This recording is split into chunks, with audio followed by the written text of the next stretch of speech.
Now we're gonna jump into accommodation.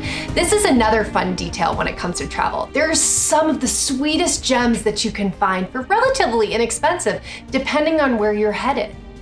Hostels are another great place for solo travelers. They're perfect for meeting other people that are also traveling solo. You do want to take precautions, especially if you're staying in dorm rooms with others, which tend to be cheaper and for travelers on a budget. In general, keep your belongings safe, especially if you're in a hostel dorm room or any other shared accommodation. Lock up your valuables. If there is a locker attached with your bed, use it, especially for money and anything you do not want to carry with you.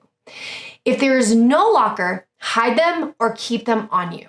Do not flash your valuables, especially in dorm rooms.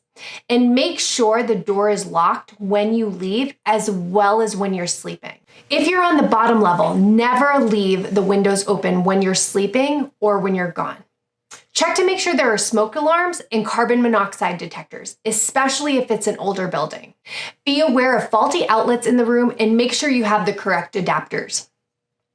In summary, you want to carry yourself with confidence and never assume. It's natural to want to be friendly to people who want to help, but it is always good to have a bit of skepticism in the back of your mind and not divulge your entire life story. Be aware and be alert and trust your gut. It's easy to panic when you're in an unknown situation that you didn't expect to be in. This is the time to stay calm, cool, and collected. Figure out what resources you can call on and trust your gut instinct. For most people traveling, the biggest concern is not being attached to communication 100% of the time.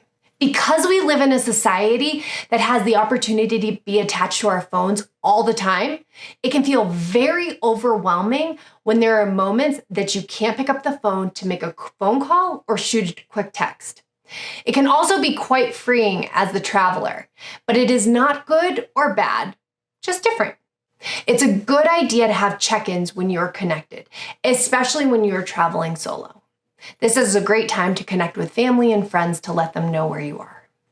So here is a review of the safety and security tips while traveling. Having an emergency contact and a standby in case something happens. It's always good to have an emergency action plan in case the shit gets real. Stay aware to your surroundings. Don't wear flashy jewelry. Don't wear anything that attracts people to you unless you want that. Keep your passport and money on you at all times unless locked up. And prevention is always the best. As a recap, we have discussed how to appropriately risk assess situations, personal safety and security, safety when it comes to transportation, and safety when it comes to accommodation. In the next section, we will discuss health and hygiene, water and food, money exchange, how to navigate local markets and excursions. And we will also talk about when the trip doesn't go exactly according to plan.